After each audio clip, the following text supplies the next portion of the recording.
Ladies and gentlemen, on behalf of ViacomCBS and the ViacomCBS Veterans Network, welcome to our virtual panel series.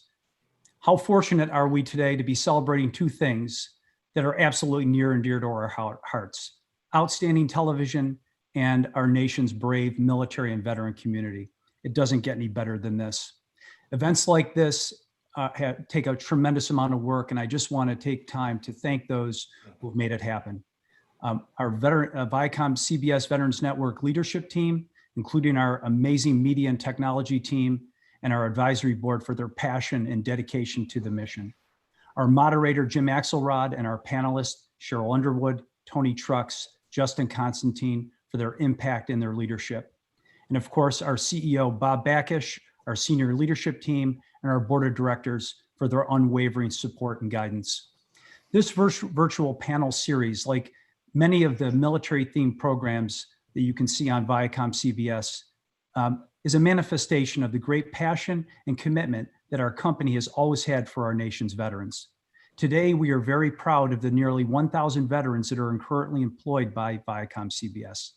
We never forget our obligation to the more than 22 million living veterans in the United States, especially the 2.6 million who nobly answered the call of service after the events of September 11, 2001. They and their families have faced significant challenges as they transition to civilian life. The ViacomCBS Veterans Network is proud to continue the great legacy of those who have come before us, and in ways big and small to do what the company has always done by making an unwavering commitment to assist our nation's veterans and their families. We are here to support your mission in every way that we can, because every day at ViacomCBS is Veterans Day. A little over 3 weeks ago, we celebrated Memorial Day. This past weekend, we celebrated Flag Day. And on this Friday, we will celebrate Juneteenth. So it is very fitting that we would take this opportunity today to have a discussion and be inspired and move to action. As we reflect on what we can do to honor the service and sacrifice of our brave and selfless men and women in uniform, let us be inspired to take action and make an impact right in our own backyards. In the same way that our military has brought light to the darkest places on countless battlefields throughout the world, let's commit to take action and bring light and hope to our communities here at home who need it more than ever. Let's commit to solve big problems, to lift spirits and better the lives of our fellow citizens and bring much needed peace, love, and understanding. Our country needs us, and there is no better way to honor the great sacrifices of all those who have fought for freedom and democracy over these many years so that we could have what we have today. In addition to honoring the memory of the 18 service members who gave their last full measure of devotion and lost their lives in service to our nation this year, I would like to dedicate this evening's event to the memory of Sergeant William Carney and Sergeant Isaac Woodard. And I would just encourage everyone, if you don't know those names, then please, you can go to our ViacomCBS Veterans Network website. It's critical that people know those names. There are so many heroes that give us inspiration, and I just would encourage everyone. Sergeant William Carney and Sergeant Isaac Woodard. We are so fortunate to have an amazing panel today, and we are so fortunate to have an equally amazing monitor. It gives me great pleasure to introduce Emmy Award winner and dear friend to the Veterans Network, Jim Axelrod. Jim is the senior national correspondent for CBS News, reporting for CBS This Morning, the CBS Evening News, CBS Sunday Morning, and other CBS News broadcasts and special events. A 25-year veteran of CBS News, Jim has covered the globe as a dedicated journalist, including extensive time embedded with combat forces in both Iraq and Afghanistan.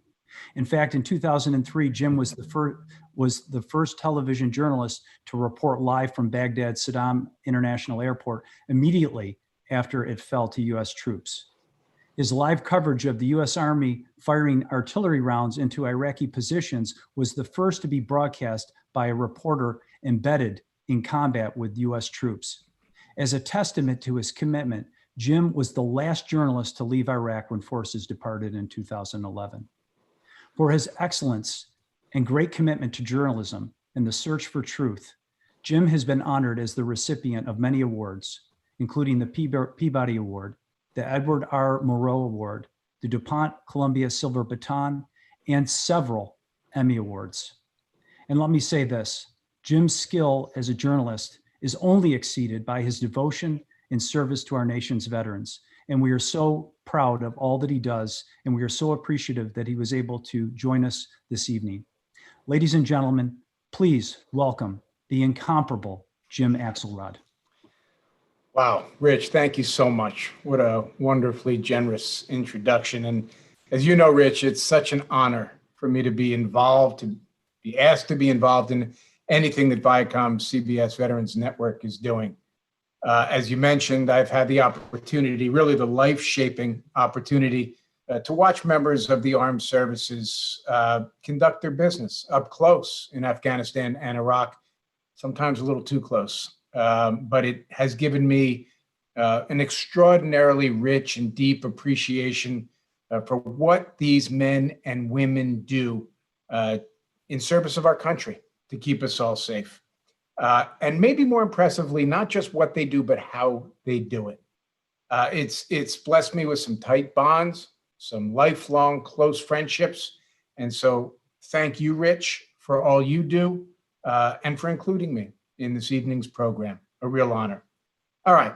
So we're framing a discussion tonight around really the following words: appreciation, impact, resilience, and action. A discussion that's going to include four very, very special guests. Justin Constantine, Marine Corps veteran and motivational speaker, retired lieutenant colonel, and former lawyer whose life changed in 2006 when he was injured by a gunshot to the head while serving in Iraq. But if you think recovering from that or the end of the challenges for Justin, for this wounded warrior, well, just wait until you hear the rest of his story. This is a man who lives a life of resilience, and we'll look forward to hearing from him. Toni Trucks.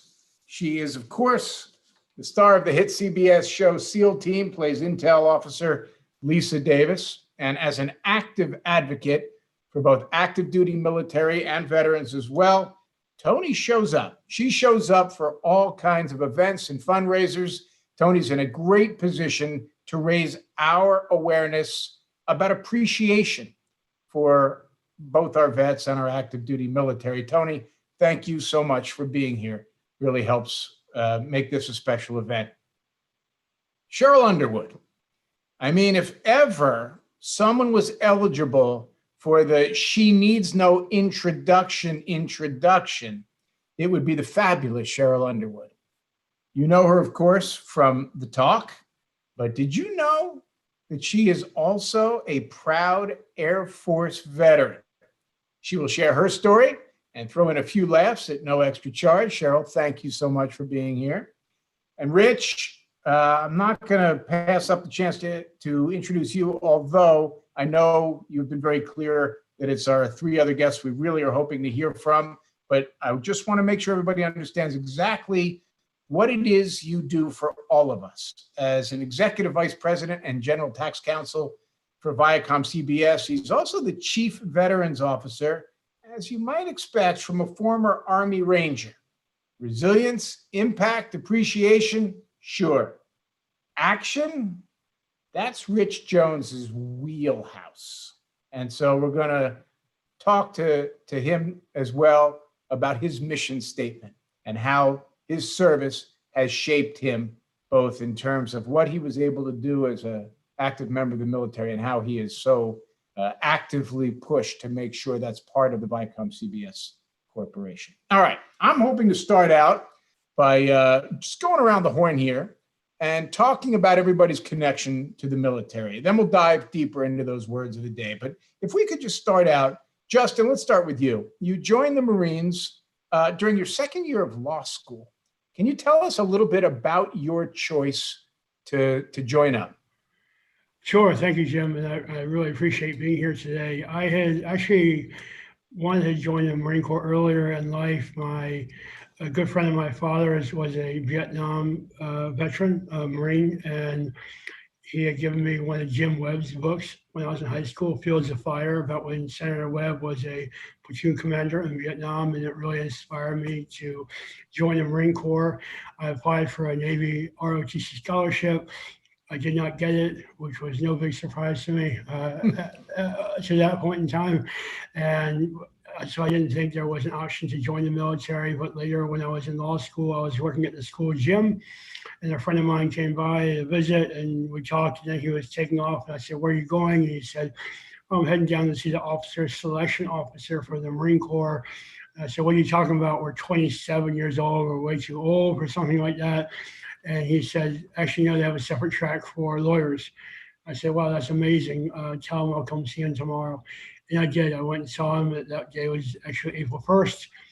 I went down and saw them. They liked what I presented to them. I had been a captain of my rugby team. I was honor council chairman in law school. And anyway, they called me later that summer. They said, "Hey, can you get to Quantico? Were you able to move schedules around? Can you get to Quantico?" I was going to law school in Denver. "Can you get to Quantico next week?" And I said, "Sure." So I canceled my summer job and packed my car and went to Virginia and went to Officer Candidate School, completed that, was commissioned as an officer, went back and finished law school my third year, and then came into the Marine Corps as a lawyer, doing criminal defense and criminal prosecution. Justin, let me just ask you, I know we want to keep things moving here, but what was it that spoke to you so loudly and clearly and compellingly so that you joined up? Yeah, I do come from a military family. It was certainly not pushed upon me at all. My father was a World War II veteran in the 10th Mountain Division, fought in the same unit as Bob Dole in Italy, and we go back to the Union Army in the Civil War. But I just really felt like, and I still feel, everyone owes a duty of service to our country, whatever that means for them. My wife's a teacher. That's how she does it. And there are hundreds of ways to do it. I just felt like the military was the way for me. And once I realized there was still that opportunity, I jumped at the chance. Toni, let me ask you a question. Before you got the role as Lisa Davis, I'm curious what you knew about the military. Did you have veterans in your family? How did you go about building the foundation that you would need as an actress to be able to do this work with an understanding of what it was like in the military? Well, coming in, I didn't have a great, a vibrant relationship with the military. I certainly had family members that served all the way back to the Revolutionary War. And uncles and things like that had served, but no one in my immediate family, except I have a brother who was in the Coast Guard. But other than that, it was pretty just much what I was seeing on TV and what I would see in parades and things like that. So when I booked SEAL Team, I definitely had my work cut out for me to get a better understanding of what being in the military looked like, what being a woman in the military looked like, and what being a Black woman in the military looked like. And so I definitely had to, go searching for what those experiences were like to be able to do some truthful storytelling. You know, I too grew up in a sort of a time and in a place where I didn't have a lot of, it's not like my friends' parents were reservists. I just didn't have access. And I know what I had to do when I started covering the military to get familiar. Were there certain people you spoke to? Was there anybody who stands out that helped shape your sense of all three of those sort of dimensions of what you wanted to be steeped in? Well, for me, as my character developed, it's sort of an ongoing process. I try to continue my relationship with people in the military so that I can sort of deepen those stories. But we were really lucky to have some tech advisors and also consulting producers that were 3 feet from us at all times. Mm-hmm. Mm-hmm. The pilot was probably the most difficult experience, which is the first episode, just because we don't have a lot of time. So they were such a wonderful resource to be able to say, what is the temperature here? Like, for a normal person, we might be panicked, but in this situation, when you're dealing with these high stakes all the time, what would really the the tempo and feel of this room be right now? And, you know, how do we hold this weapon, or whatever the questions are, we have them at our disposal all the time. And they were able to introduce me to some other wonderful people as well. Like I spoke to a naval rescue swimmer who was really helpful just to hear her perspective, you know, and I've continued to meet so many incredible people. Even last summer, I went on a 10-day USO tour with the National Guard and went all over the world. And that was perfect, you know, firsthand experience. Awesome. Awesome. Sheryl Underwood, I have been doing Zoom calls for 3 months, but I had more laughs in the one I did with you the other day than in all the other calls combined. So thank you for the chuckles. I just want to understand this Air Force chapter of your life. How did that happen? Well, I saw a picture of my father in his Army uniform, and then I saw a picture of my uncles, his brothers, in their Army uniform. So anything my dad was doing, I wanted to do, you know, especially, you know, we're doing this close to Father's Day weekend. So salute to all the fathers out there. But I wanted to be in the military. And then it just so happened that after my mother and father got a divorce, we were living in Omaha, Nebraska, and my mother met a man and married a man who was stationed at Offutt Air Force Base. And that's Strategic Air Command. So I was like, wait a minute, I have another idea.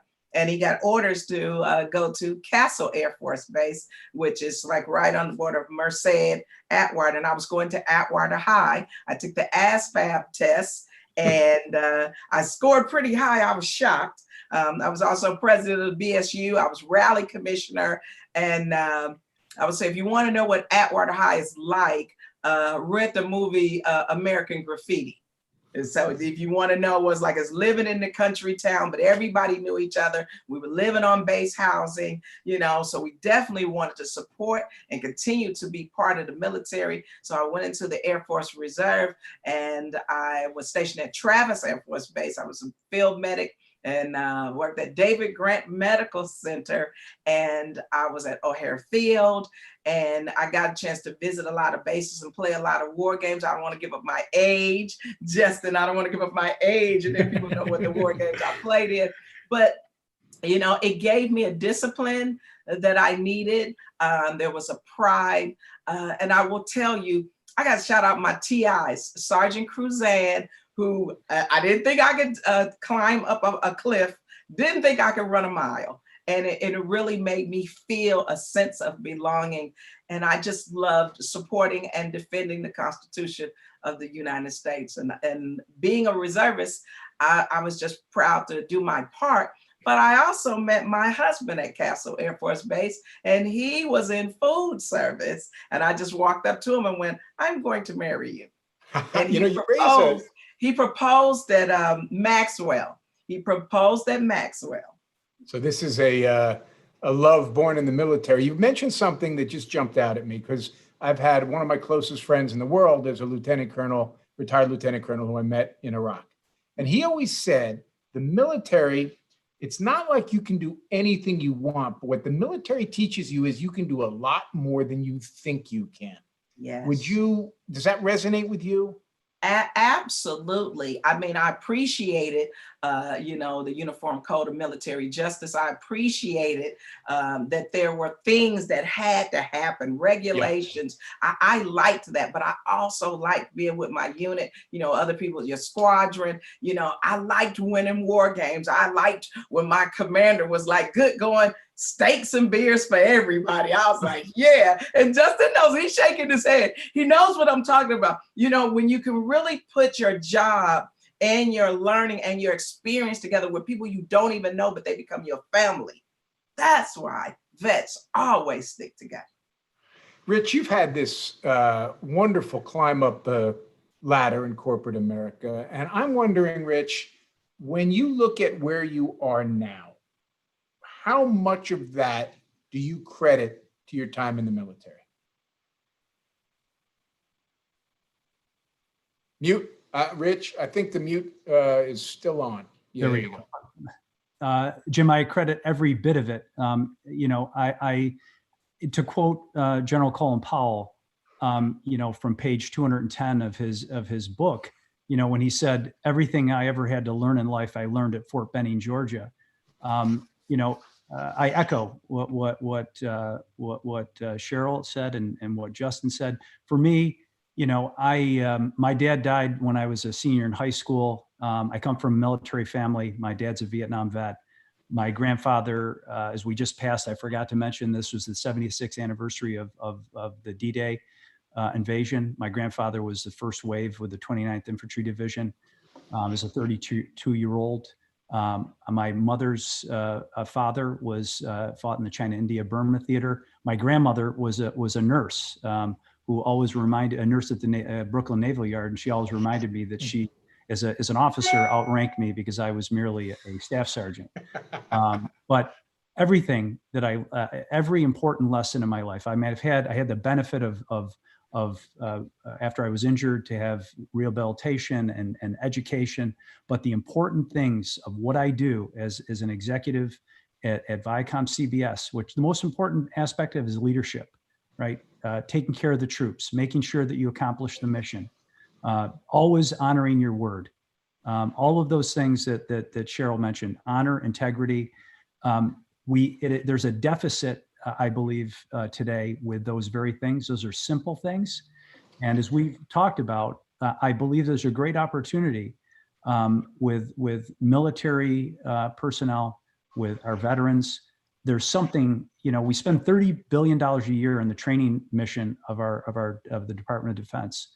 And I always say, as the CPA in me, what return on investment do we get to make sure we transition? There are certainly objective things, right, with skills, but there's a subjective element to that, that can be imbued into communities. And so for me, it's all about the military. My degrees, they're important. They were a qualification for a job, but what makes me absolutely effective is my experience as an Army Ranger, as an infantry squad leader, as someone who had the great benefit to serve our country.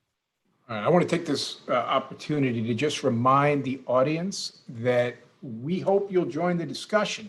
So if you have any questions in the comments section on Workplace or YouTube, put your questions in and we will try to get to them a little bit later. Now, we're talking about the 4 words that are framing our discussion: and appreciation, impact, resilience, and action. There is, as I said at the top, nobody who embodies the concept of resilience any more than Justin. Justin, it really is your story to tell. Can you really have dug as deep as a man can, as a human being can dig, and then you get news that forces you to dig a little deeper, which is really just an amazing story. And I'm just hoping you will share both sort of halves of it. Sure, Jim. At the risk of boring all your viewers, I'll give just a wave toss of a little bit of my background. And so when you talk to Sheryl about learning in the military, learning how to do so many other things and how much you're capable of. Interestingly, I left active duty after 6 years and I joined the reserves. So I volunteered for the deployment to Iraq in 2006 as a reservist, and not as a lawyer though. I was you volunteered. I did. So I lived around Washington, D.C., and a notice came out saying we need Marine officers for this deployment. And so I volunteered to switch to that unit to deploy. I had not deployed on active duty, and I frankly was embarrassed by that and felt bad about that. And so I had the honor of leading a small team of Marines. We were attached to a Marine infantry battalion out of Camp Lejeune. And so while our mission as civil affairs team was to develop relationships with Iraqi leaders to help rebuild destroyed infrastructure, you remember what 2006 was like. It was combat heavy, troops in combat every day. As I said, we were part of an infantry battalion, so we would go out on missions with the battalion commander and his team. We all had 2 weapons and hundreds of rounds of ammunition ready to take the fight to the enemy, but at the same time conduct our civil affairs missions. So it was a very challenging environment, but there was always, we hit improvised explosive devices every day. As I said, troops in combat every day. So it was a very challenging time. We were on one of our combat patrols on October 18, 2006, so 14 years ago now. We were in an area where we knew an enemy sniper was operating because he had already killed a few of our Marines in that area. Of course, that was not going to get in the way of our mission. And we actually had another reporter with us that day. He was there doing a story about the colonel, about the unit.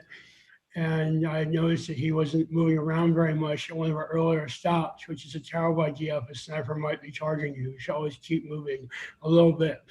And we walked away, we were in the same vehicle, and we walked away from the Humvee. And I said to him, "Hey, Jay, don't forget about that sniper. You need to keep moving. We don't want something to happen to you." And Jay told me later that based on that, he immediately took a big step forward. And a split second later, a bullet came in where his head had been and hit the wall right between us. Before I could react, the next round hit me behind my left ear and it exploded out of my mouth, causing an incredible damage along the way. The Marines around me thought I'd been killed. When the corpsman first rolled me over, I was not breathing. He's an incredible young man. He and the rest of the Marines as you would expect, put their lives on the line for me, saved my life that day. And what was your recovery like after that? Well, it continues to this day. It was very challenging. Most people wouldn't have survived this, thanks to the doctors you saw 30 minutes later. They figured out what to do. They developed some new protocols based on that to save other Marines. And then every step of the way, everyone did things exactly right. But I had the first surgery once I got to Bethesda was, I think, 18 hours long. I've had 24 reconstructive surgeries since then. 24. Yeah, so a lot of, trust me, a lot of other wounded warriors have gone through a lot worse than I have. But I went to counseling for PTSD for 18 months, which I really want to highlight here today as not just in the veterans space by any means, especially with the coronavirus going on, but asking for help when it comes to mental health is critical and the best decision I can make. I went to one-on-one counseling with a psychologist for once a week for an hour for 18 months. Made a huge difference in my recovery. Everything's connected, so that made a huge difference. Just now, I'm finally I lost all my teeth, almost all my teeth, but I have lower dentures, upper dentures. It took 7 years before they could rebuild my mouth enough to build upper dentures that didn't quite fit. I had several meetings and appointments with oral maxillofacial guys and our doctors in New York, getting ready to do some surgery right before COVID hit. But I just got a call 2 days ago saying I have my next appointment on June 30th, and then we'll have the surgery resumed. So before we get to the second part of the story, I'm watching Sheryl and Toni both, and I can see the emotion registering on both of you as you're listening to this story. Your thoughts, Sheryl, Toni? Jump in here as you're listening to this story. I'm so moved. I'm always so moved when I hear these stories. It honestly renders me speechless. The courage and the amount that people. We have a fair amount of vets on our show, and some of them wounded as well that had to be medically retired. And I'm always just so in awe of the. I guess just that same energy that you put towards, protecting the country and saving lives, and in your military experience that you put towards your own healing as well. And it was all a choice, right? You all volunteered to go. It's voluntary. That's right. That's right. But hearing these stories is such a good reminder about the organizations that are helping people after the fact that are so important to help people transition back into, civilian life. Sheryl. And for Justin, I think that in everything you went through, God knew the mission for you was not over. You had to continue to talk to people. You had to continue to let people know, listen, I'm still serving. I still have that brain, and I still want to be addressed. You might be, are you a light colonel? I still want to be addressed. You still need to stand up when I come in the room. And I'm gonna put you on blast. So are you the reason that David Elliott, did they base him on you for Jag, the TV show? What happened? Go ahead, tell us what happened. No, other way around. Although once I got into Jag, it was my dad's favorite show, and I hated to break the news to him that I wasn't jumping out of airplanes and prosecuting people on the way down. But thank you. But Toni, you're exactly right. There's a number of fantastic organizations, and Sheryl, I would like to agree with you. I think that there was a higher calling there. Yes. I feel blessed to survive that. I don't know how you feel about it. I feel very strongly in an airport, for instance, when I see somebody, it's always an emotional transaction almost to walk up to someone in uniform and say, thank you for your service, because these are women and men choosing. You have any number of paths in front of you at the age of 18 or 22, choosing to do what Justin did and put yourself in a situation that results in more hardship for the person making the choice on behalf of all of us. But just in case you think we're done with the story, the last time I talked to Justin, I just could not believe the next chapter of this. So, Justin, you're not done yet with your challenges, are you? Yeah, that's right, Jim. My wife and I, let me just back up 1 second. My wife, when we were dating, when I was shot, she had left America. When I went to Iraq, she went to England, moved to England to pursue her PhD at Cambridge University there. Dropped out of her program to come be with me, even though we weren't dating. And then I proposed to her the next year, and we were married in 2008. She was, she had to give up on that life dream of going to Cambridge. We moved to Manhattan 5 years ago so she could pursue her PhD at Columbia University. And then last year she applied for a one-year master's program back at Cambridge so she could still have the experience. It'd be a one-year program, but we'd be together. So it's fantastic. We moved there in October and life was good. And after 4 years in the city, I was very happy to be in a country town like Cambridge.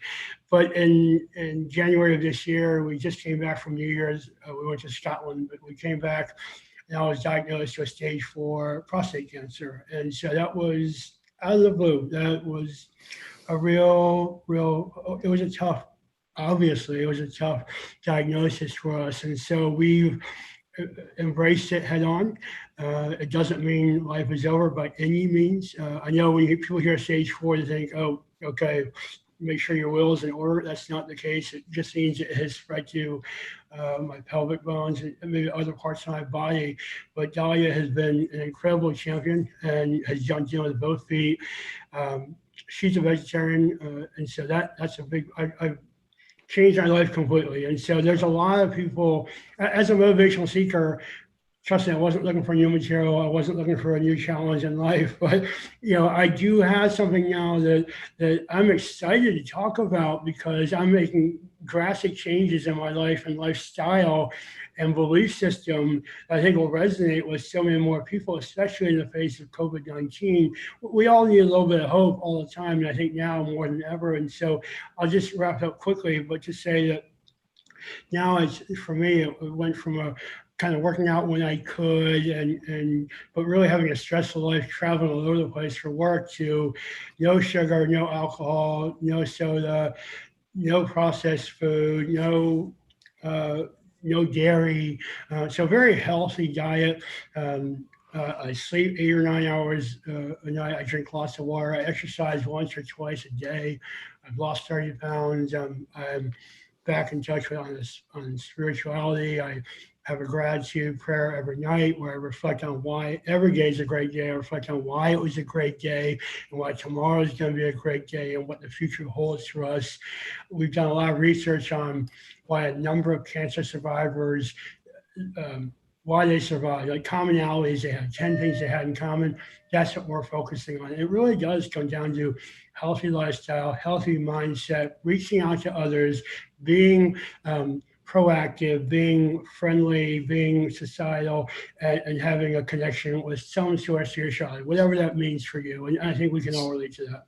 I got to tell So you, if we- Justin, my dad just recovered from stage 4 rectal cancer. Oh, thank you for sharing. I Yeah, love hearing that. And, he just turned 80. And I mean, Wow. I got him an electric bike for his birthday. He rode There you 30 go. miles yesterday. So like, I love that. I love that. God bless Love him. that. Wow, You know, praise the Thank Lord.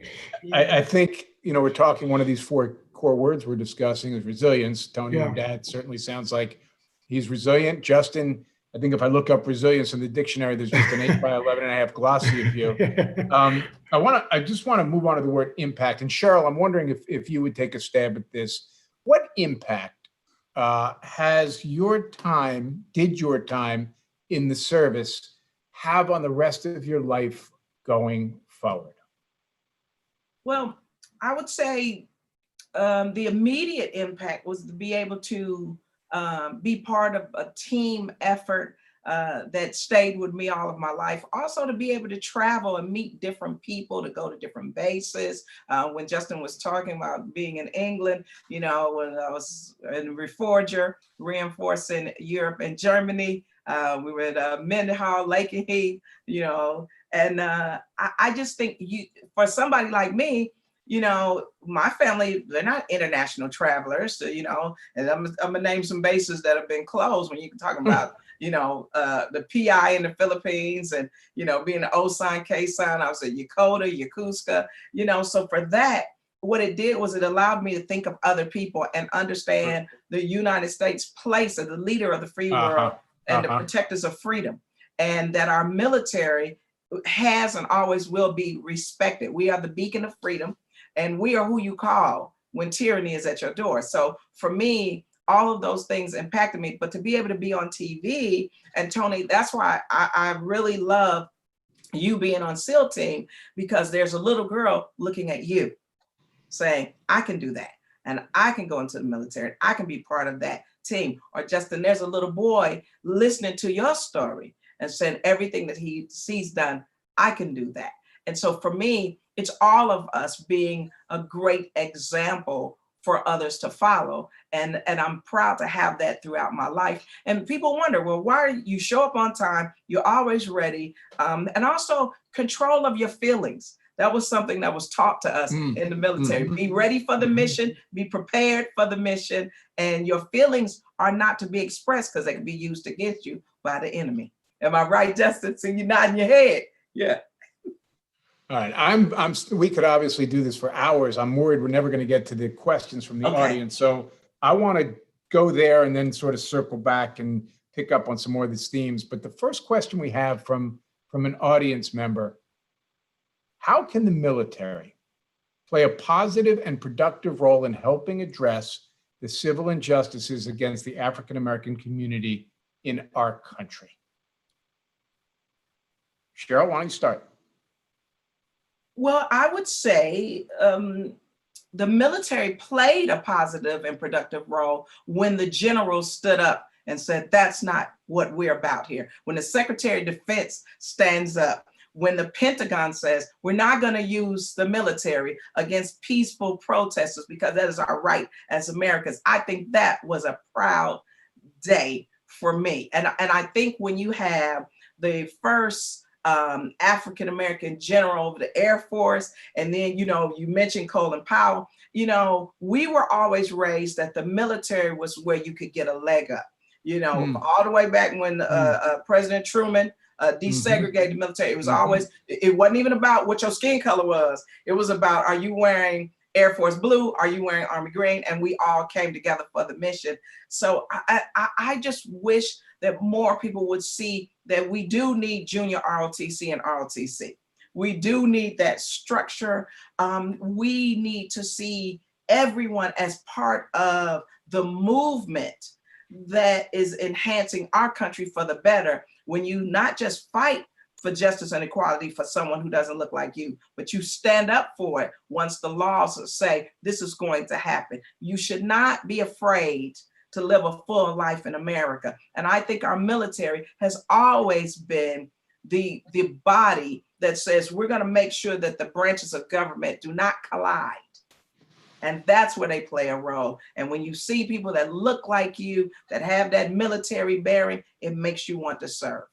But it also, as you're talking about, provides a place in our culture where there is mixing. People come from all parts of the country, all backgrounds, and they are in a way forced to learn to deal with each other and to build a collaboration with each other. Yes, So and friendships that last for all of your life. When you have to go on and be with God, you got people that are coming from that had never been around different types of people. I remember when I was in, and there were people that had never been around Black people, and they would say things or do things, and we would end up going to, I'm about to say something, Justin, the package store, or we would go out for happy hour. We go to NCO club, or if you were officer, you went to the officer club, and you got to know somebody because you were in the trenches with them. You couldn't bring your negativity, your biases, your bigotry, your racism into this, because then we couldn't come together to effectuate the mission that was given to us. And that's what I want people to understand and remember. And for Black people, when we're talking about Juneteenth, when we were not full citizens, we always answered the call, all the way from the Revolutionary War, all the way through to the Civil War, all the way through all wars. When you're talking about Buffalo Soldiers, there's always people who answer the call. And I think it's not just Black people, it's indigenous people, it's Hispanics, brown, Black, and it's poor white people that have come together and said, this is the country we love, this is the country we're going to defend. So Sheryl, you're really talking about things you appreciate from your time and that we should all appreciate about our military and what it provides for our culture. Appreciation is one of these 4 core words. Toni, let me throw it back to you in terms of your association now. I mean, you have this fan base, you're connected almost as an ambassador because of what role actors play in our culture. You're an ambassador. What do you, Toni, appreciate most about your connection now with the military? Well, I think what I appreciate most about my connection right now that I have with the military is the opportunity to speak out on their behalf when I have the opportunity, and to bring attention to issues within the military to an audience that may not normally be looking that way, or just to give them a little more of a closer view of what's happening. And, what I like so much about this question is that, it says, how can we play a positive and productive role? And I think that sometimes we can get lost in the productivity by trying to stay positive. And I think it's so important for all military organizations and people that are advocating on behalf of veterans, of that veteran community, to use their words and to remain productive. So I have really appreciated the fact that the Marines have come out against the Confederate flag. I think any organizations that have been able to use their platform, and although I know we talk about like, hey, expressing your feelings might be used against you in sensitive situations, but I think that there is a time to use our words and our platforms to make our stance known. And now is one of those times. And I am, as a Black woman portraying someone in the military, looking to the military to say, where are you? What are you doing? How do you feel?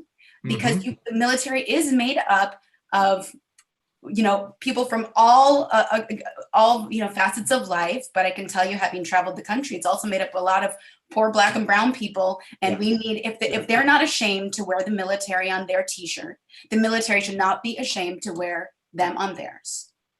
I will underscore the point you're making, that there is something about this moment that feels different. It does. And I think what you're pointing out about the Confederate flag and the military is just reflective, just one way in which there is something else different and novel going on in terms of a broader swath of the public saying, we are better than this. Yes. And we're all, I think, like you said, Jim, we are collectively linking arms And so Yes. now is the time. I hope that the Marine Corps actions will then piggyback to the Navy and to the Army, and that they will all see that we take this stance as a family. You know, Well, Sheryl has spoken so beautifully about us being a team. Well, let's be a team. Let's And be the a team and military- let's talk about this. And the military is always walking point, go all the way back to Truman integrating the armed forces. The military often walks point as the laboratory, the initial spot for a lot of this social change. Let me just take another question here, because I know Rich can jump in on this. What I are got a some of the question big for Justin. challenges new veterans face? What as a country can we do to help? I know that if you're an employer, I saw when I was in Iraq, we were in the middle of a sandstorm. I could not see my hand in front of my face. The sand was so thick, and the guys in command and control were prosecuting war and sending artillery 15 miles away to the most specific, precise locations. And I remember thinking, if I'm ever a boss, I'm hiring these guys, because if they can get it. So what can we all do to help new veterans who have just left transition? Sheryl, Rich, anybody?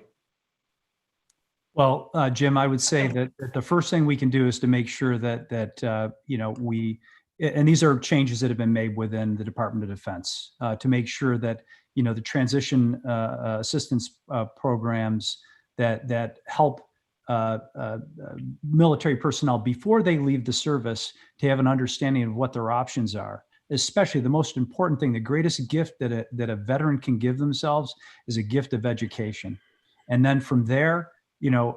Justin and I have been working, whether it's serving on committees at the Labor Department and the Department of Veterans Affairs, to make sure that the employment opportunities. When Justin and I started doing this back in 2010 via the Wounded Warrior Project and other organizations, the veteran unemployment rate was in the mid-teens. Before COVID-19. We were very proud that the unemployment rate had gone down below the national average. It was probably 3%. So I think making sure that there's a connection between the employers who need veterans, who need those skilled people, as you said, and veterans being aware of the opportunities that are available. And to that point, and I'll let Justin talk about this, but we are co-chairman of an organization in New York, the Empire Vets, which brings together, the best elements of government, all of the veteran service organizations, so that veterans aren't falling in the cracks. And there are many organizations throughout the country, but this is something that we're very passionate about, and there's a lot of resource for Rich, for veterans. just a quick follow before we go to Justin, because we actually have a question from the audience that is a perfect follow for what you're talking about. Eric, via email, asks, what advice would you give to veteran job seekers on how to highlight their military service to potential employers? In other words, how do you showcase it just the right amount, where you illuminate and shine in a way that's going to grab a potential employer's attention who may not have military experience himself or herself? Well, I think that the first thing is there are many organizations, because in the military, we're very proud of the skills, our MOS, military occupational specialty. So for instance, if you were an 11 Bravo, which is an infantryman like me, you're going to want to tell about how you're able to do all these things that absolutely have a civilian counterpart to it. But the way you describe it is everything. And so hiring managers within companies need to understand the specific skills, leadership, your technical skills. And so, making sure that you go to, and there are so many, there are organizations, if you go to the ViacomCBS Veterans Network website and under resources, we are partners with so many organizations that do this very thing. But you're saying work the network. Work Be the sure network. to work that network. That's right. Always. And Justin, before we get your thoughts on this, I just also want to, you said something that sort of went right to my heart. You were talking about the importance of seeking the appropriate therapy to deal with PTSD. I'm a reporter. I never served. I understand there's a huge gulf, but I saw some stuff in Iraq that required me to seek some help just because I couldn't believe how close I had come. I can only imagine times a gazillion for active duty soldiers and airmen and sailors and Coast Guards men and women, like what they need. So just let me ask you, what is the best way, and this comes from Maddie, what is the best way to have conversations with coworkers so they can understand the traumatic experiences of veterans in the military now that they're in the workplace? What would you offer us, Justin? It's a great topic. Thanks, Jim. And I think it's important to step back and take a broader view and understand PTSD and mental health in general. And let's talk about America. We don't really have a robust conversation. We're starting to now, but we've really shied away from this as a country from a long time. And the reality is that the veterans the military is just a slice of America. And maybe of the 2.6 million of us who deployed to Iraq or Afghanistan, about 20% have some level of PTSD. And that can mean, there's a broad spectrum there. That could be a whole range of things. So that comes out to 400,000 or 500,000.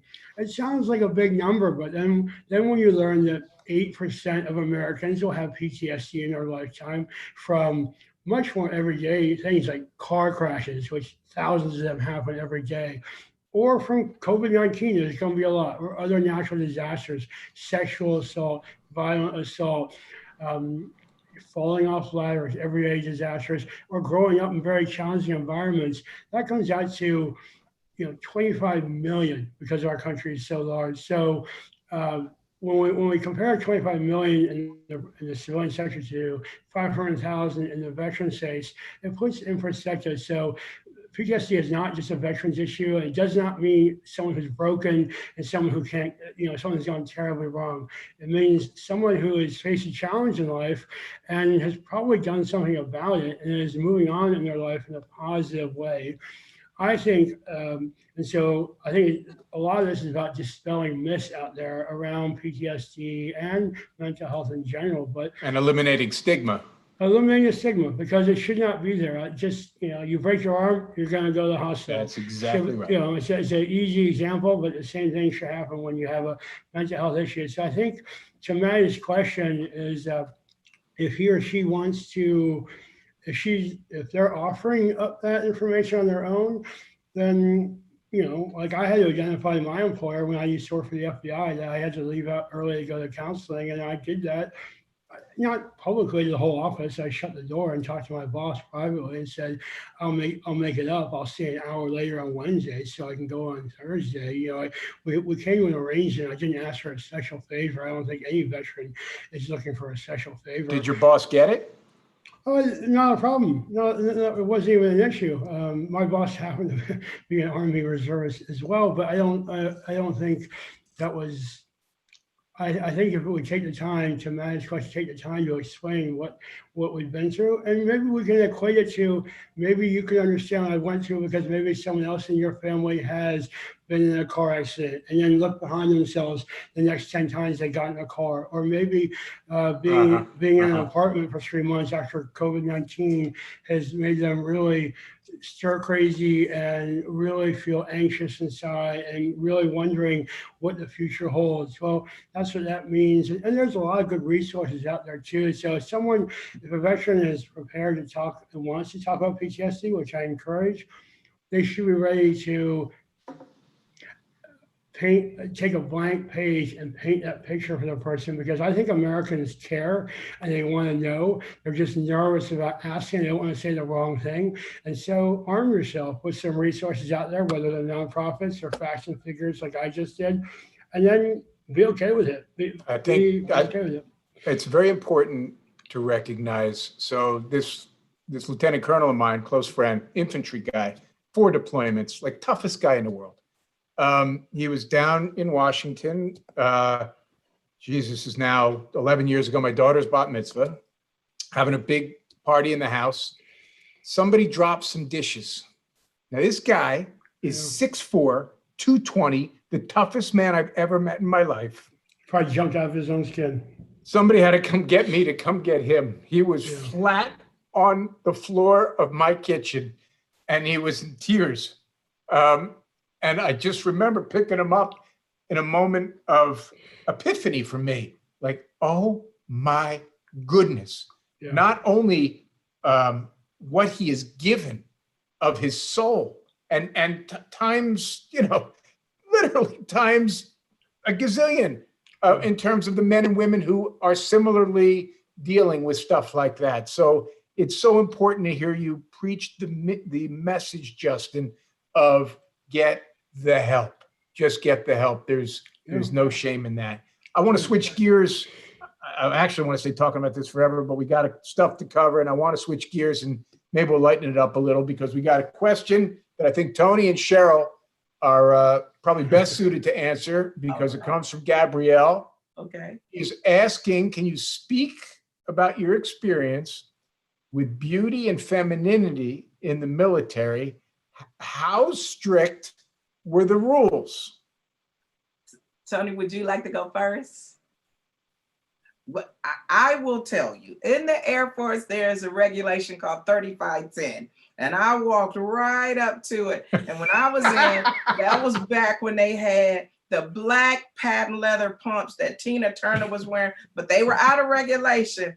But I would say my first shirt, Chief Reed, was like, you're out of reg, but you look great. We were always representing what they call now is the brand. So Air Force always represented the brand, Army, whatever branch of service you were in, represented the brand. And we wanted to look sharp. We wanted to look good. But, I was always up against it. Like, I bloused my pants out, or maybe I put too many darts in my shirt, but my shoes were always polished. I was sharp. But I'm going to tell you one thing that I should have never done. Everybody cannot wear powder blue eyeshadow. I don't care what branch of the service you're in. I should have never wore, but it matched my shirt though. I was going to say, did you pick up the uniform perfectly? Oh yeah, it popped. And you couldn't tell me I wasn't sharp.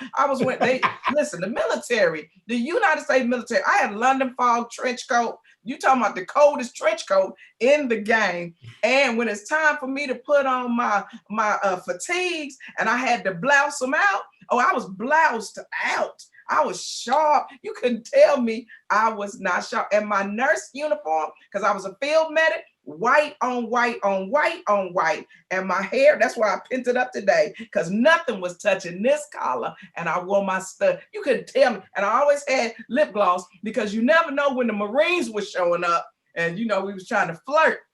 That's what Marines was fine. Who could blame you? Absolutely. Toni, this is actually I'm struck as really an interesting question. As you're doing your research, and so to inform how you play the part, how much do you allow in of sort of you're a woman, you're also an intel officer, the character. So where's the lines? And how did you do your research to figure out where the lines are? Well, it gets a little tricky, right? Because, well, first of all, I did when I was speaking with women in the military, it was very interesting because, we're in Hollywood, right? So my uniform is quite tailored. It was even more so in the first season than it is now. It's probably not at all now, but and so I remember speaking to this woman, and she said, you look great, but just know that you would probably get that uniform a size too big. You really want to kind of desexualize yourself to the best of your ability, especially given certain spaces if you're working in spaces where you're outnumbered. And I thought that was really important because sexual assault and things like that are things that occur within the military and are extremely important to take note of. As far as like, Sheryl, you're killing me with this hair and this lip gloss so much. So my character initially was the logistics coordinator for the SEAL team. And Tier 1 SEAL teams really get a pass when it comes to grooming standards. They get to do pretty much what they want to do, which made it difficult for fans at first because they wanted us to comply. Specifically, they wanted me to comply. They were willing to give the guys a pass, but if ever they saw me in a ponytail or anything that was touching my collar, they went wild. And the truth is, for a person in that position that you're so closely couched with a Tier 1 team, you wouldn't necessarily have to comply. But not everyone would know that because it's unit that you don't normally always hear about. Yes. But over the course of the second and subsequently third seasons, my character did go to OCS and became a intel officer. And from that moment on, I've never let anything ever touch my collar. You know, the first thing that happened at OCS is I let them cut my hair on the show, live filming. They cut it from down here to here. I was like, let's just film it. Let's address it right now. Yeah. And so it is important. And I think you have to, so you've got to juggle grooming standards. You have to juggle sexuality, which is important and something that the military continues to navigate. Yes, and you wanted to be respected, Jim. You wanted to be respected as a woman, you know, and it's not that you couldn't be feminine, you couldn't be, you know, attractive, you know, because I was sharp in my Clark Kent glasses. Yes, you know, white on white on white on white on white. That's what I'm talking about. But you wanted to be respected for your job. So you think you're gonna come in and flirt with me? You better pass this flight physical. You better learn how to read that line over there. You better give me some urine. See, I was no joke. Yeah, you're reminding me, Sheryl, so much about, I remember when I was first creating this character, I was like, I basically, you know, my character is still not a person that smiles very often, but I definitely was like, I only care about, are you good at your job? Yes. That is how I determine if you have value in my world. When you know, Ensign Lisa Davis meets people, it's literally, can you do what you are told to do? If so, I have time for you. If not, I really don't. Yes. And that is how I chose to wire her. I'm sure not all people are like that, but I think that you made me think of that as you were talking. Yes. Don't eyeball me, boy. Well, I'll tell you, don't eyeball me, boy. Louis Gossett, right? That's the old Louis Gossett, Richard Gere. Yeah. Toni, I've always wondered, you got one chance to shoot that scene where they're cutting your hair, right? There's only one take, obviously. Like, how do they know everything's perfect? And what happens if someone screws up their lines in the middle of all of that? You just, well, we had the luxury of, I think that was a montage. So I think it was just undercut with some music, but you just have to take the chance. And I think those chances are once in a million. I love sort of transforming for roles. I've had to like shave my head for roles. And I think it's great. That's such an opportunity to really transform and, you know, really dive into someone else's shoes. So when they said, you know, we want to cut your hair, I was like, can we please do it on camera? Can we please? And they ended up dressing up the hairstylist that's on the show as a military barber. And so she did it. So the woman that did my hair every morning was the one that was dressed up to cut it. So I felt safe. That's awesome. But the thing was, they kept rolling. So she was like, I gotta keep cutting. She's like, it's going to end up really short. You know, she's like, call cut it. All right, next question comes from Richard. How can we support the dependents of our active duty military, the dependents? What can ViacomCBS employees do to directly help? Rich, why don't you take the first crack at this? We focus on our veterans, obviously, for hiring. But when I look at this, you know, as long as you have economic support in a family, right? That's as, you know, you may have veterans who have who are not able to work in the workplace because of physical or other type of disability. So having a family member, right, who brings home a paycheck is critical. So when, you know, for us, we are looking for veterans and military families. And I will say this about spouses of the military. You know, the life is a difficult one and you move around a lot. So the ability to build a resume is very, very difficult. And so you've got some amazingly talented military families. And so, you know, our view is let's make sure that they are part of our hiring. And I think, you know, there's a commitment through a number of organizations that this year particularly, there was a big focus on that. And so I think that's what we can do. I think, you know, companies, as we think about not just the hiring that occurs within our rank and file, but also vendor diversity, because every company is buying goods and services. And so we can ask, and we should properly do that as part of our vendor diversity, is to say, you know, what are your statistics around X? And I think, you know, veteran hiring and the family members are a key component to that.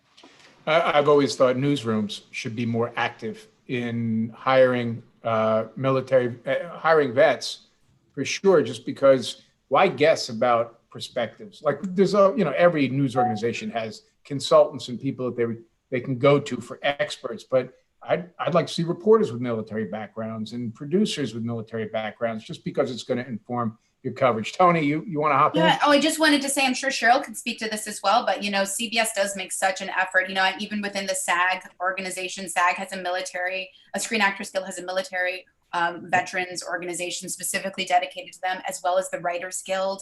I'm very good friends with a gentleman who, as soon as he got out of the Marines, he used his GI Bill to go to the New York Film Academy, and now is a very successful television and film writer, and we employ veterans in every single department on SEAL team, whether it's costumes, production. We have producers, like every single level. There are veterans present. When you're asking sort of the technical advisors, hey, how would this actually go down? Do you find that they are open to talking about their experiences, or is there still that veil of I don't know, it stays buried to some degree? I think that it depends on who you're talking to. We have probably 4 or 5 special operations vets, that some medically retired, some not, that act as our consulting producers and tech advisors. They're with us all the time. And like sometimes you get that 50-yard stare for sure. Yeah. And Yep. you have to be, I think, respectful of that, and give space when need to. Because I can't honestly imagine the experience of having lived something so real and then you go play pretend with it. I don't know what kind of mind games that would play with you, to recreate these things. Sure. But I would say that for the most part, I find that our consulting producers and tech advisors are extremely open, eager to share their experience. And they have such a unique experience that, even to go back to what Rich was saying, making that transition, they're coming out with such a really beautiful, unique set of skills. And it's about transitioning them back into the world. Like if you've got someone that's coming out and they're 26 years old and they need to go to college, and they're getting interviewed by someone that's 23 that has no idea the skill set, there is this divide in this really funny way that really needs to be married, which is why I say that sometimes people are craving the film industry, where they can really utilize those skills in a more specific way, and that seem effortless to them, but like to me seems like magic. I'm like, Yeah. what? Yeah, I get that. Sheryl, support for folks, dependents in particular. Any thoughts there? Well, I think it starts where it always started. I remember living on base housing, and I remember when my stepfather would go TDY, and I remember that everybody in base housing used to check on us and made sure we had everything. It was a family, and it still should continue to be a family, not just here. We're a family here at ViacomCBS, and we will continue to be that. But in all aspects of life, you lived in a neighborhood, you knew what was going on. When you had alerts, and you knew you was going to be on lockdown for a few days sometimes, that you couldn't go home, everybody knew you better go get your groceries. You go to the PX, and go get your groceries and do what you have to do. So Package store. When you come out, you can still use that same feeling of family and camaraderie with all dependents. But it used to be a time too that you would call somebody that you served with. Like if I needed somebody to help some young person that I knew that was going to be a lawyer, I would have called Justin, and I would have said, I'm going to send you someone. Am I right, Justin? Go ahead, take it up there. I would call you and tell you I'm sending a young person to you. Yep. And I knew you had it together. And there was nothing else I needed to say because Justin had it taken care of. Am I right, Justin? You're exactly right. And people have done that a number of times, and I've done the same thing, because it really is a tight community, and we are stronger together, and we know we can rely on each other. That being said, and I'm kind of piling on here, there are just as it's important to hire veterans, military spouses in particular we've really taken a closer look in the last year or two. I wrote a book on veteran employment 2 years ago, and one chapter was specifically about military spouses. And where I work at JobPath, we're rolling out a whole e-learning series for HR professionals about the business case for hiring veterans and retaining them. But one chapter, one hour of that is specific training around military spouses and explaining why their resume may not look the same. Rich Lucas, it may not look the same because they have also signed up for the military, whether they want to or not.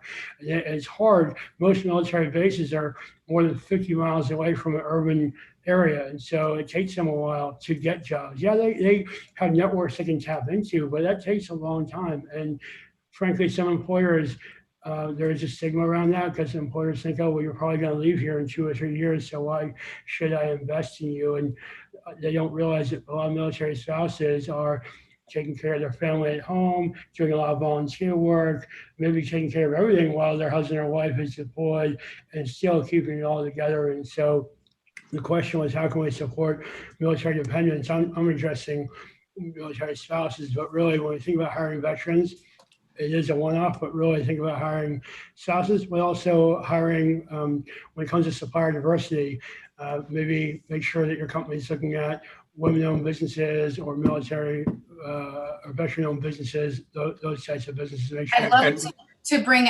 attention to one organization that I think is really wonderful, Jim, if it's okay. It's called the American Military Partners Association, and they specifically work with the LGBTQ veteran community to support their to support their spouses. And they have a beautiful gala each year where they honor the military spouse of the year, which I thought was just really beautiful. And also, like, this is transitioning to perhaps a different topic, but also the TAPS organization out of DC is incredible. And they're more based on surviving family members, but they're dedicated to all survivors. So whether you're a spouse, whether you're a kid, whether you're an uncle, a cousin, a brother, a neighbor, they support you if you are connected to a vet.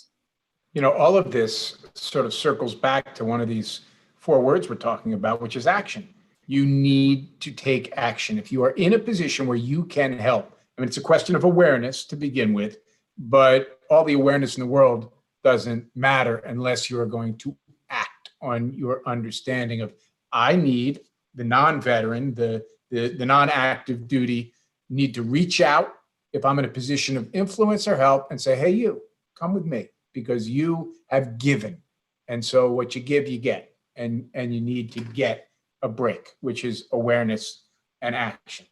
We have, sadly, reached that time where, boy, this conversation's gone quick. I want to go down the row, and Toni, let's start with you. I want to just sort of give everybody a chance to articulate some closing thoughts, just about general awareness for what we need to do to make sure our veterans are best taken care of. I think one of the ways what's been so eye-opening for me as I get more familiar with the military community, and it's always a learning process for me, is that I realized that I was coming to the table with a lot of issues and concerns that I cared about as just being a human being. And then I was trying to marry that was where did that fit in the military community? And what I was so comforted to know is that all the things that I care about in the world are represented within the military community. Those people are there, those humans are there. And because the military, accepts all the people you can come and you can serve no matter what, right? So it was about really taking the time to find where those organizations and humans are that are advocating on behalf of those political issues or not, so human issues, and marrying them within the military community, because it is happening. And it's about people that continue to speak out and speak up if they are both military and XYZ, all those things, because all of these things are represented, all these things are represented, but it's about giving them a voice. I don't know whether it belongs on a bumper sticker or a t-shirt, but all the things I care about in the world are represented in the military. They really are. It's just a perfect articulation of things. Yeah, we just gotta keep cheering them on. Yeah, exactly. Sheryl, what would you like to close with? Well, I'd like to close first. I'd like to close with something that I read that JFK said. He said, let every nation know, whether it wishes us well or ill, that we shall pay any price, bear any burden, meet any hardship, support any friend, and oppose any foe. To me, that encapsulates our military mission. And I think we live in the greatest country in the world, and I know we have the greatest military in the world. But for some of us on this panel, we're reporters, we're executives, we're entertainers, actors, we're talk show hosts, but there's only one on this panel that's the real deal, and that's Justin Constantine. We salute you. You are the real deal, sir.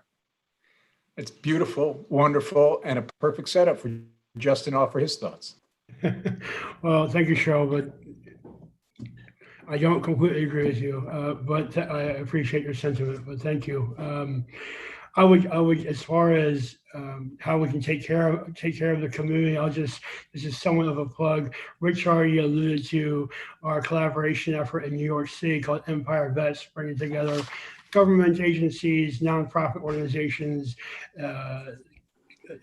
educational institutions in the private sector, and now on empirevets.com, companies can post their jobs for free, and veterans can find jobs for free. This is all because of COVID-19. We want to help who better than veterans to get who are used to running to the sounds of fire, to the sounds of gunfire, and taking advantage of their skill set. So there are other efforts like that around the country. This is the one we're focusing on, but we also have our company, Job Path, which is a veteran employment platform, has a corporate foundation called the GI Go Fund. And I think our upcoming event will resonate, especially with Toni. We are having our second annual Navy SEAL Swim. Last year was the inaugural SEAL Swim, where we had 30 Navy SEALs.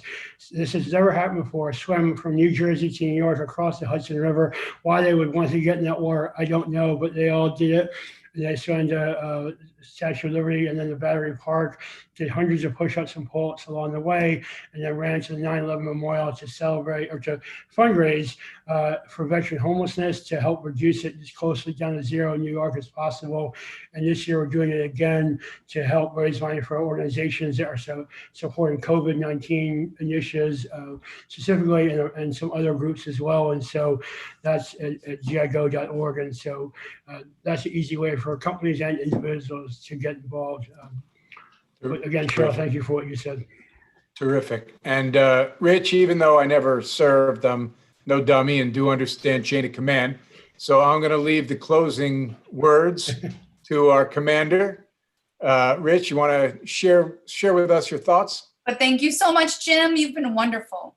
Well, thank you. Yeah, no, exactly. It is with great thanks. I mean, to come together and put lightning in a bottle to raise at this. I mean, we've highlighted it. This is a very, this is the intersection of a history, and the question is going to be, what do we do in terms of action that will help, with the trajectory of where this country goes. And I would say that we absolutely need the action of our veterans, because they, serving in our military is, I would say the highest expression of citizenship, either the service and sacrifice. We've talked all about that. So there are many groups. I believe in 1,000 points of light. I believe that those people who have it in their heart to do good and to be a bright light in a dark universe. And we're going to do our small part in that. We are so fortunate that we work in a company that believes in, and they're my two heroes, Lady Justice and Lady Liberty, right? And so, what we serve for are those two, bookends. And so, I just want to say to you, to my dear friends, I want to say thank you for your passion and commitment to, yes, the military and veteran community, but broadly to, the force of good and the possibility that, what is the art of the possible? So I just want to say that, you can count on ViacomCBS. You can certainly count on us to deliver the best content. That's a given, right? And with all of our new offerings is my shameless plug, but it happens to be, it has the added benefit of being true. And you can count on this ViacomCBS Veterans Network to stand shoulder to shoulder with all of you to honor our nation's veterans and its military and its families. And I think that Sheryl, you quoted John F. Kennedy, and it was a beautiful quote. And I think I'd like to end by quoting President Abraham Lincoln, because I think it's fitting, from his second inaugural address, March 4th, 1865, where he said that with malice towards none, with charity for all, with firmness in the right as God gives us to see the right, let us strive on to finish the work we are in, to bind up the nation's wounds, to care for him that has borne the battle, and for his widow and his orphan, to do all which may achieve and cherish a just and lasting peace among ourselves and with all nations. So I just want to say thank you. I look forward to this. This is going to be a series. I think there's a lot of good that we can do with many topics that have yet to be explored. And I just want to say thank you, Jim and Justin, Sheryl and Toni. It is a tremendous honor to roll up the sleeves and get to work. Thank you so much. Yeah, thank you. And Yeah, thank you, thank Bob you. Backish and Betty Diaz, for everybody. that Yes, put this together. Betty, Frank, Hill. Yay. Thank you so much, Rich. Beautiful. Yeah. I mean, you say that there. So yes, Betty and Otto and Brad and Brian and Matthew, who I mean, we were so fortunate. They call it the embarrassment of riches. I know. The embarrassment of riches. So thank you. And to our amazing, without the in the military, to survive on a battlefield, you have to do 3 things to survive: shoot, move, and communicate. And the amazing team, Bruce, with all the amazing media and technology teams that bring this all together so that we can have this virtual experience. It's just great. So I just want to say thank you. Thank you. Thank you guys so much for having me. This is beautiful. Sheryl, you're down the lane. I'm going to come see you. Okay. Jim, thank you. Justin, Thank you. Thank you, Good night, guys. everybody. Wow. Thanks so Thanks much. so much. thank you. God bless America. Bye-bye.